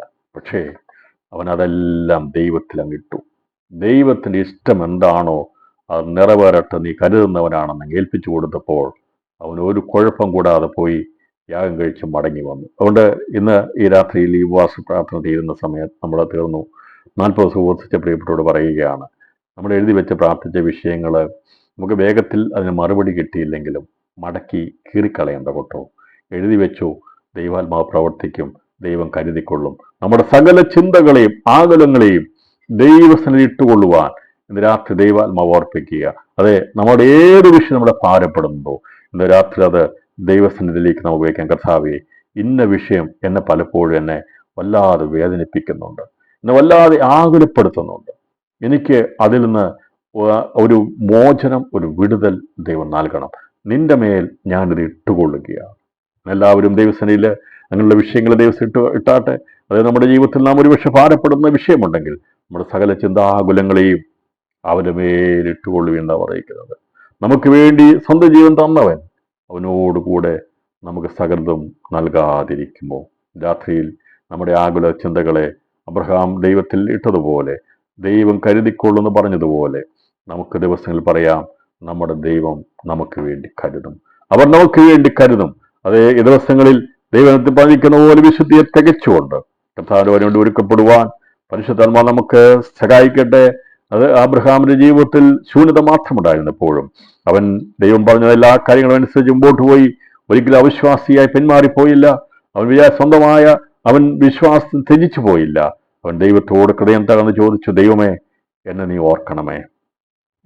ഓർക്കണമേ, എൻ്റെ ജീവിതത്തിന് ശൂന്യത മാറ്റണമേ. ഈ ദിവസങ്ങളിൽ എന്നെ അബ്ബ എന്ന് വിളിക്കുന്ന ഒരു മകനെ നൽകുവാമെന്ന് നീ വാഗ്ദത്തം ചെയ്തിട്ടുണ്ടല്ലോ എന്ന് പറഞ്ഞ് ഓർപ്പിച്ചപ്പോൾ ദൈവം അവന് വേണ്ടി പ്രവർത്തിച്ചുവെങ്കിൽ ദിവസം നമ്മൾ ഓർപ്പിക്കുന്ന വിഷയങ്ങളെയും ദൈവാത്മാവ് നൽകുവാൻ വിശ്വസ്തം തന്നെയാണ്.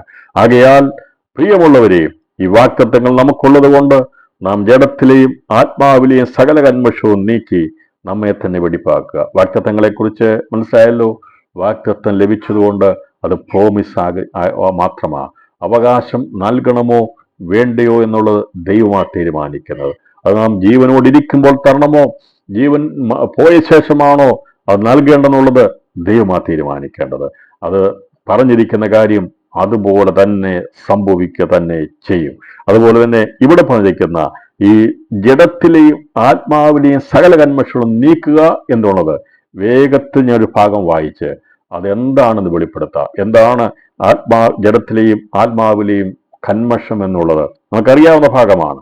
പക്ഷെ അത് അറിയത്തില്ലെങ്കിൽ, ഇത് വായിച്ചിട്ട് മനസ്സിലായിട്ടില്ലെങ്കിൽ എന്താണ് ഈ ഈ കണ്ടാമിനേറ്റ് ആയിട്ടുള്ളത്, നമ്മുടെ ശരീരത്തെയും നമ്മുടെ ആത്മാവിനെയും വിശുദ്ധിക്ക് വിരുദ്ധമായി, രൂപാന്തര വിരുദ്ധമായി, നമ്മുടെ വാഗ്ദത്തം തടസ്സമായി നിൽക്കുന്ന എന്താണെന്നുള്ളത് അറിയണമെങ്കിൽ ഗലാത്യർക്ക് എഴുതിയ ലേഖനം 5-ാം അധ്യായം 16 മുതൽ 24 വരെയുള്ള വാക്യങ്ങൾ വായിച്ച് ഇന്ന് രാത്രിയിൽ ഈ സന്ദേശം അവസാനിപ്പിക്കാം. ആത്മാവിലെയും ജഡത്തിലെയും കന്മഷങ്ങൾ എന്തൊക്കെയാണെന്നുള്ളത് ഇവിടെ രേഖപ്പെടുത്തിയിട്ടുണ്ട്. 5-ാം അധ്യായം 16 നമുക്കറിയാം. ആത്മാവിനെ അനുസരിച്ച് നടപ്പീൻ, എന്നാൽ നിങ്ങൾ ജഡത്തിന്റെ മോഹം നിവർത്തിക്കുകയില്ല എന്ന് ഞാൻ പറയുന്നു. ജഡത്തിന്റെ ജഡാഭിലാഷം ആത്മാവിനും ആത്മാഭിലാഷം ജഡത്തിനും വിരുദ്ധമായിരിക്കുന്നു. നിങ്ങൾ ഇച്ഛിക്കുന്നത് ചെയ്യാതെ വണ്ണം അവ തമ്മിൽ പ്രതികൂലമല്ലോ. നിങ്ങൾ ഇച്ഛിക്കുന്നത് ചെയ്യാതെ വണ്ണം അവ തമ്മിൽ പ്രതികൂലമല്ലോ എന്ന് പറഞ്ഞാൽ നമുക്ക് നല്ലത് ചെയ്യണമെന്നാണ് ആഗ്രഹം. പക്ഷേ ഈ ജഡാഭിലാഷം കയറി വരുമ്പോഴത്തേന് ആത്മാഭിലാഷം നഷ്ടപ്പെട്ടു പോകും. ഒരു കോൺഫ്ലിക്റ്റ് ആണ്, ഒരു യുദ്ധമാണ്. ഹൃദയത്തിനകത്ത് വലിയ വിഷയങ്ങളാണ് അല്ലേ. അങ്ങനെ നമുക്കൊരു ജീവിതത്തിൽ സംഘർഷം ഉണ്ടായിട്ടില്ലേ? ഉണ്ട്. നാം വിചാരിക്കും എനിക്കത് ചെയ്യണം, പക്ഷേ ജഡത്തിന്റെ അഭിലാഷം വരുമ്പോൾ ആത്മാഭിലാഷം മാറിപ്പോകും. അതുകൊണ്ട് പറയുന്നത്, ഇവിടെ പറയുന്ന ആത്മാഭിലാഷം ജഡത്തിനും വിരോധമായിരിക്കുന്നു. നിങ്ങൾ ഇച്ഛിക്കുന്നത് ചെയ്യാതെ വണ്ണം. നമ്മുടെ എല്ലാം ഉള്ളിൽ ആഗ്രഹം നല്ലത് ചെയ്യണമെന്ന്. ആരെങ്കിലും തിന്മ ചെയ്യണമെന്ന് ആഗ്രഹിക്കുന്നുണ്ടോ? ഇല്ല. പ്രത്യേകിച്ച് അഭിഷേകം പ്രാപിച്ച ദൈവമക്കളുടെ ജീവിതത്തിന്റെ ഏറ്റവും വലിയ ആഗ്രഹം നന്മ ചെയ്യണം, എൻ്റെ ദൈവത്തെ പ്രസാദിപ്പിക്കണം, എൻ്റെ കർത്താവിൻ്റെ ആത്മാവിനനുസരിച്ച് എനിക്ക് ജീവിക്കണം എന്നുള്ള ആഗ്രഹത്തോടെയാണ് നാം ഓരോ ദിവസവും നാം എഴുന്നേൽക്കുകയും പ്രാർത്ഥിക്കുകയും ചെയ്യുന്നത്. എന്നാൽ ജീവിതത്തിന്റെ യഥാർത്ഥമായ മേഖലകളെ നാം നോക്കുമ്പോൾ നമുക്ക് പലപ്പോഴും നാം ഇച്ഛിക്കുന്നത് ചെയ്യാതെ ഇച്ഛിക്കാത്തത് പറഞ്ഞു പോകുന്നു, ചെയ്തു പോകുന്നു. അതിന് കാരണം എന്താണെന്ന് ഇവിടെ പറയുകയാണ്. അവ തമ്മിൽ പ്രതികൂലമല്ലോ. ആത്മാവിനെ അനുസരിച്ച് നടക്കുന്നുവെങ്കിൽ നിങ്ങൾ ന്യായപ്രമാണത്തിന് കീഴുള്ളവരല്ല. ജഡത്തിന്റെ പ്രവൃത്തികളോ എന്ന് പറഞ്ഞിട്ട് പറയുകയാണ്. ജഡത്തിന്റെ പ്രവൃത്തികൾ ഇതൊക്കെയാണ്. ഇതാണ് കന്മഷം, ഇതൊക്കെയാണ് മാലിന്യം, പാപം. ജഡത്തിന്റെ പാപം എന്തൊക്കെയാണ്? അത് ഇവിടെ പറയുകയാണ്.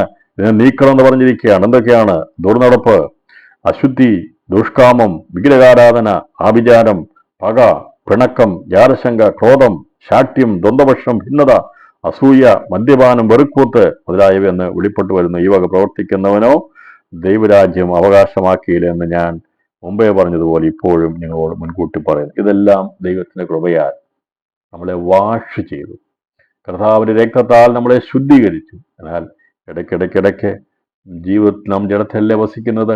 ഇതൊക്കെയും ഉയർന്നു വരാൻ സാധ്യതകളുണ്ട്. അത് പലപ്പോഴും അസൂയ അല്ലെങ്കിൽ സംശയം, ഇങ്ങനെയുള്ള കാര്യങ്ങളൊക്കെ ജീവിതത്തിൽ വരും. പക വരും, പിണക്കം വരും.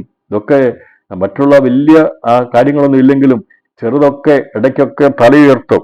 എന്നാൽ അവിടെ പറയുകയാണ്, അതിനെ നാം ജയിക്കണം, നാം അതിനെ ജയിക്കണം. ഇവിടെ നമ്മളാരും ഇങ്ങനെയുള്ള കാര്യങ്ങളോ വലിയ കാര്യങ്ങളൊന്നും ദൈവത്തിന്റെ കൃപയാൽ നമ്മെ ദൈവം അതിൽ നിന്നൊക്കെ വിടിവിച്ചു. ദിവസങ്ങളിൽ ജഡത്തിന്റെ പ്രവൃത്തികൾ ചെയ്യുന്നവരാകാതെ അതിൻ്റെ കന്മഷങ്ങളെ, പാപങ്ങളെ നീക്കിക്കളഞ്ഞ് ശുദ്ധീകരിപ്പാൻ കർത്താവ് ആഗ്രഹിക്കുന്നു. അതുപോലെ തുടർന്ന് പറയാണ്, എന്താണ് ആത്മാവിന്റെ നല്ല വശങ്ങൾ? അത് വിരുദ്ധമായിട്ടുള്ളതെല്ലാം ആത്മാവിന്റെ കന്മഷങ്ങളാണ്. ആത്മാവിനെ കുറിച്ച് പറയുമ്പോൾ ആത്മാവിന്റെ ഫലമോ സ്നേഹമാണ്. നമുക്ക് കന്മഷം അത് സ്നേഹമില്ലെങ്കിൽ, സ്നേഹമില്ലായ്മ ആത്മാവിന്റെ കുറവാണ്. അതുപോലെ തന്നെ നമ്മുടെ ജീവിതത്തിൽ സന്തോഷമില്ലെങ്കിൽ ആത്മാവിന്റെ കുറവാണ്. നമ്മുടെ ജീവിതത്തിന്റെ അത് ആത്മാവിൽ വന്നിരിക്കുന്ന കുറവാണ്. കർത്താവ് വന്നിരിക്കുന്ന വാഗ്ദത്തങ്ങളും ഇതെല്ലാം ഉണ്ടായിട്ടും നാം ചെറിയ കാര്യങ്ങൾക്ക് ദുഃഖിച്ചിരിക്കുകയാണെങ്കിൽ നാം ആത്മാവിൽ കുറവുള്ളവരാ. ഇന്ന് രാത്രിയിൽ അതുകൊണ്ട് നമുക്ക് ഒരു വിടുതൽ ആവശ്യമില്ല. കന്മഷം നീക്കണം. നമ്മുടെ ഹൃദയത്തെ സങ്കടപ്പെടുത്തുന്ന വിഷയങ്ങളുണ്ടല്ലോ, അതിനെ മാറ്റണം. അത് ദൈവാത്മാവിൽ പറയുകയാണ്, കഥ പറയുകയാണ്. സ്നേഹം വേണം, സന്തോഷം വേണം, സമാധാനം, ദീർഘക്ഷമ, ദയ, പരോപകാരം, വിശ്വസ്തത, സൗമ്യത, ഇന്ദ്രിയം, ഇവയ്ക്ക് വിരോധമായ ന്യായപ്രമാണം. അപ്പോൾ ആത്മാവിന്റെ കുറവുകളെ നേരെ ഓപ്പോസിറ്റ് പഠിച്ചാൽ മതി. ഇപ്പൊ ജഡത്തിന്റെ എന്താണോ അതിനെ നാം ജയിച്ചു കഴിഞ്ഞാൽ, ആ കുറവുകളെ നീക്കിക്കഴിഞ്ഞാൽ ആത്മാവിന്റെ ഈ ഫലമെല്ലാം നമുക്ക് ലഭിക്കും. അപ്പൊ ഇത് മുകളിൽ പറഞ്ഞിരിക്കുന്ന ജഡീകമായിരിക്കുന്ന കാര്യങ്ങൾ തലയുയർത്തി നമ്മെ അതിനെ അങ്ങ് ഒതുക്കി കഴിയുമ്പോൾ ഞാൻ പറയാം, നമുക്ക് അസൂയ ഉണ്ടെങ്കിൽ സന്തോഷിക്കാൻ പറ്റത്തില്ല. ഞാൻ മറ്റൊരാളുടെ നന്മയെ കാണുമ്പോൾ എനിക്കത് അസൂയാണെങ്കിൽ എനിക്ക് ഒരിക്കലും സന്തോഷിക്കാൻ പറ്റത്തില്ല. അപ്പോൾ അത് നമ്മുടെ ജീവിതത്തിനെതിരായി നിൽക്കും. അവർക്ക് അതുകൊണ്ട് ഇതുണ്ട്. നമ്മൾ വിശ്വാസിയായിരിക്കാം, ദൈവമക്കളായിരിക്കാം, പക്ഷേ ഞാൻ പറഞ്ഞല്ലോ, ജഡത്തിൽ ഉയരുമ്പോൾ നമുക്ക് അസൂയ വരാം.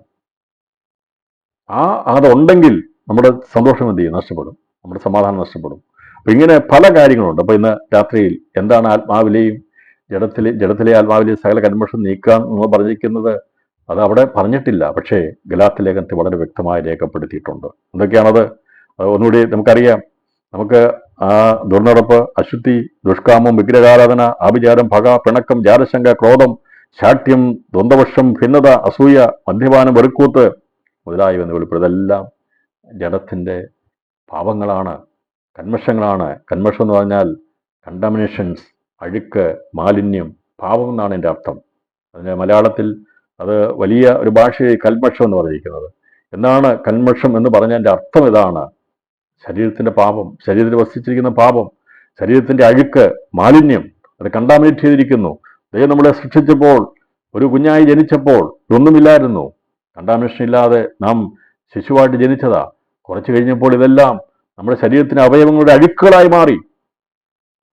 അല്ലേ? ജനിച്ചു വീണൊരു കുഞ്ഞ് ജനിച്ചപ്പോൾ അത് ജഡത്തിൽ നാം നോക്കുമ്പോൾ നിർമ്മലതയാണ്, ശുദ്ധിയുള്ളതാ. അതിനെ കുളിപ്പിച്ചെടുത്തിട്ടല്ല ശുദ്ധിയായത്. അത് ജനിക്കുമ്പോൾ, നിങ്ങൾ ജനിച്ചപ്പോൾ അങ്ങനെയാണ് ജനിച്ചത്. എന്നാൽ കുറച്ച് കഴിഞ്ഞപ്പോൾ, വളർന്നപ്പോൾ, പുറമേ പറ്റിയ ചെളികൾ നല്ല സോപ്പൊക്കെ ഇട്ട് കഴുകിക്കളയാം. നല്ല സെന്റ് അടിച്ചു കഴിഞ്ഞാൽ ഒരു മണം കാണത്തില്ല. നല്ല രീതിയിൽ നമുക്ക് നല്ല വസ്ത്രം ധരിച്ചാൽ നമ്മുടെ ശരീരത്തിൻ്റെ ഏത് കുറവിനെ മറയ്ക്കാൻ സാധിക്കും. പക്ഷേ ഈ ജഡത്തിൻ്റെ പ്രവൃത്തികളായിരിക്കുന്ന പ്രവൃത്തിയെ നിർജീവമാക്കുവാൻ, അതിനെ മരപ്പിക്കുവാൻ ഒരു സോപ്പിനും കഴിയത്തില്ല, ഒരു ഡിറ്റർജനും ഒരു ലായനിക്ക് കഴിയത്തില്ല, ഒരു സെന്റിനും പാപത്തിന്റെ മരണത്തിന്റെ അതിനെ മരണത്തിന്റെ വാസനയെ മാറ്റാൻ കഴിയത്തില്ല. നമുക്ക് ഏറ്റവും നല്ല സെന്റ് അടിച്ച് വേണമെങ്കിൽ വേർപ്പിന്റെ മണം മാറ്റാം. പക്ഷേ ജഡത്തിന്റെ മരണത്തിന്റെ വാസന മാറ്റുവാൻ നമുക്കിവിടെ മാർഗങ്ങളില്ല. എന്നാൽ ഇന്ന് രാത്രിയിൽ കൃപയാൽ പറയാം, എൻ്റെ ജഡത്തിന്റെ കന്മഷത്തെ, ആ മരണത്തിന്റെ വാസനയെ മാറ്റിയത് യേശുവിന്റെ സൗരഭ്യവാസന കൊണ്ടാണ്. രാത്രിയിലും ആ സൗരഭ്യവാസന നമ്മുടെ ശരീരത്തിന്മേൽ വ്യാപരിക്കുന്നുണ്ട്. കുഞ്ഞാടിന്റെ രക്തത്തിന്റെ വാസന ഇന്ന് രാത്രിയിൽ നമ്മളെ ശുദ്ധീകരിച്ച ആ ശക്തി നമ്മൾ വ്യാപരിക്കുന്നുണ്ട്. നമ്മുടെ അശുദ്ധിയെ നീക്കി നമ്മെ ശുദ്ധീകരിച്ച കുഞ്ഞാടിന്റെ രക്തത്തിന്റെ ശക്തി നമ്മൾ വ്യാപരിക്കുന്നുണ്ട്. അത് ഇവിടെയുള്ള ഒരു ലബോറട്ടറികൾക്കോ ആർക്കും ഉണ്ടാക്കിയെടുക്കാൻ കഴിയാത്ത പിതാവാം ദൈവത്തിന്റെ അമൂല്യമായിരിക്കുന്ന ആ വാഗ്ദത്ത രക്തം നമ്മളെ കഴുകി നമ്മളെ ശുദ്ധമാക്കി. അതിനായി ഇന്ന് രാത്രി ഞാൻ ദൈവത്തിന് സ്തോത്രം ചെയ്യുന്നു. അതുകൊണ്ട് നമ്മളിലുണ്ടായിരുന്ന ദുർനടപ്പുകളെയും നമ്മുടെ അശുദ്ധിയെയും ദുഷ്കാമത്തെയും വിഗ്രഹാരാധനയും ആഭിചാരത്തെയും പകയും പടക്കം, ജാരശങ്ക, ക്രോധം, ശാഠ്യം, ദ്വന്ദ്വവർഷം, ഭിന്നത, അസൂയ, മദ്യപാനം, വെറുക്കുത്ത് എന്നിവയെല്ലാം ആ ജീവന്റെ ശക്തി നമ്മൾ വ്യാപരിച്ചപ്പോൾ നമ്മളൊന്ന് മാറിപ്പോയി. മരണത്തിന്റെ വാസന വിട്ടുമാറി നമ്മെ ജീവന്റെ വാസനയുള്ളവരാക്കി മാറ്റി. യേശുവിന്റെ ആത്മാവ് വസിക്കുന്ന മന്ദിരങ്ങളാക്കി നമ്മെ മാറ്റിയ ദൈവത്തിന്റെ പദ്ധതിക്കായി, ആ പ്രവൃത്തിക്കായി, ആ വിശ്വാസത്തിന്റെ മാർഗത്തിനായി രാത്രി ഞാൻ ദൈവത്തിന് സ്തോത്രം ചെയ്യുന്നു. നമ്മുടെ ഹൃദയം പരിശുദ്ധാത്മാവ് വസിക്കുന്ന മന്ദിരമായി തീർന്നു കഴിഞ്ഞപ്പോൾ ആത്മാവിന്റെ കന്മഷം മാറി. നാം സ്നേഹമുള്ളവരായി മാറി, സന്തോഷമുള്ളവരായി മാറി, സമാധാനമുള്ളവരായി, ദീർഘക്ഷമയുള്ളവരായി, ദയയുള്ളവരായി, പരോപകാരം ചെയ്യുന്നവരായി, വിശ്വസ്തതയുള്ളവരായി, സൗമ്യതയുള്ളവരായി, ഇന്ദ്രിയമുള്ളവരായി മാറ്റപ്പെടുവാൻ കുഞ്ഞാടിന്റെ രക്തത്താലും പരിശുദ്ധാത്മാവെന്ന വാക്തത്വ വിഷയത്താലും ദൈവത്തിന്റെ വചനമെന്ന സമ്പൂർണമായിരിക്കുന്ന ആത്മാവിന്റെ ആഹാരത്താലും നമ്മെ ശുദ്ധീകരിച്ച് അവന്റെ വരവിന്റെ പ്രത്യക്ഷതയ്ക്ക് വേണ്ടി ആ വാക്തത്വത്തിന് വേണ്ടി ഒരുക്കുന്ന ദൈവത്തിന്റെ പ്രവർത്തിക്കുന്ന രാത്രി സ്തോത്രം ചെയ്തുകൊണ്ട് ഞാൻ ഇന്ന് സന്ദേശത്തിന് വിരാമം കുറിക്കുകയാണ്. ആത്മാവിലെയും ജഡത്തിലെയും ആത്മാവിലെയും സകല കന്മഷത്തെയും നീക്കി അതേ കുഞ്ഞാടാം ദൈവത്തിന്റെ രക്തം കൊണ്ട് നമ്മെ കഴുകി ശുദ്ധമാക്കി അവന്റെ മന്ദിരമാക്കി തീർത്ത് ദിവസങ്ങൾ അതിനെ ആ നിലവാരത്തിൽ കാത്തു സൂക്ഷിച്ച് അവന്റെ വരവെങ്കിൽ എടുക്കപ്പെടുവാൻ വിശ്വാസത്താൽ വാക്തത്വങ്ങളെ കൈവശമാക്കുവാൻ യേശുക്രിസ്തു മുഖാന്തരമല്ലാതെ വാക്തത്വം പ്രാപിപ്പാൻ കഴിയത്തില്ല. യേശുക്രിസ്തു മുഖാന്തരമല്ലാതെ ശുദ്ധീകരണമില്ല. ക്രിസ്തുയേശു മുഖാന്തരമല്ലാതെ നമുക്ക് ദൈവമക്കളായി തീരാൻ കഴിയത്തില്ല. ആ ഏറ്റവും ശ്രേഷ്ഠമേറിയ പുത്രത്വമാകുന്ന വാക്തത്വം പ്രാപിപ്പാൻ ദിവസങ്ങളിൽ നമ്മെ നയിക്കുന്ന ദൈവത്തിന്റെ പ്രവർത്തിക്കായി സ്തോത്രം ചെയ്യാം. നാം ഒരുപക്ഷെ ഭൗതികമായ വിഷയങ്ങളിൽ ഞെരുക്കമുള്ളവരായിരിക്കാം, ഭാരമുള്ളവരായിരിക്കാം, ലഭിക്കാത്തവരായിരിക്കാം. എന്നാൽ അബ്രഹാമിനെ പോലെ ഹൃദയം തകർന്ന് ചോദിക്കുമ്പോൾ ദൈവം നമ്മുടെ സമയത്ത് നൽകുന്നതിനായി സ്തോത്രം ചെയ്യുന്നു. രാത്രിയിൽ ഈ സന്ദേശത്തോടെ നമ്മുടെ ഹൃദയത്തിന്റെ എല്ലാ ആകുല ചിന്തകളെയും ദൈവത്തിലിട്ടുകൊണ്ട് ദൈവം തന്നിരിക്കുന്ന ആ വചനത്തിന്റെ അടിസ്ഥാനത്തിൽ ദൈവഭയത്തിൽ നമുക്ക് ഈ ദിവസങ്ങളിൽ നമ്മുടെ സകല വാക്തത്വങ്ങളെ അവകാശമാക്കി പ്രാപിക്കാൻ വേണ്ടി നമ്മുടെ ശരീരത്തിലെയും ആത്മാവിലെയും സകല കൽമഷങ്ങളെയും നീക്കി ദൈവഭയത്തിൽ വിശുദ്ധിയെ തികച്ചുകൊണ്ട് കർത്താവിന്റെ വരവിന് വേണ്ടി ഒരുക്കപ്പെടുവാൻ ദൈവാത്മാവ് സഹായിക്കട്ടെ എന്ന ദൂത് കൈമാറിക്കൊണ്ട് ഞാൻ വചന സൂക്ഷിക്ക് വിരാമം വിടുന്നു. ദൈവമായ കർത്താവ് നമ്മെ ഏവരെയും ധാരാളമായി അനുഗ്രഹിക്കട്ടെ. ദൈവകൃപ നമ്മുടെ മേൽ വ്യാപരിക്കട്ടെ. അവൻ ജയാളിയാകിയാൽ നാമും ജയാളികളായി അവനോടുകൂടി ചേരും എന്നുള്ള പ്രത്യാശയോടെ സന്തോഷത്തോടെ നമുക്ക് ദിവസങ്ങളിൽ ജീവിക്കാം. പരിശുദ്ധാത്മാവിന്റെ സമാധാനവും സന്തോഷം കൊണ്ട് നിറയപ്പെട്ട് തികവുള്ളവരായി തീരുവാൻ ദൈവാത്മാവ് നമ്മെ ഒരുക്കിയെടുക്കുന്ന ദൈവത്തിന്റെ കൃപയ്ക്കായി സ്തോത്രം ചെയ്യുന്നു. ഈ വചനങ്ങൾ നമ്മെ ശക്തീകരിക്കുകയും ബലപ്പെടുത്തുകയും ചെയ്യട്ടെ. Thank you. God bless you.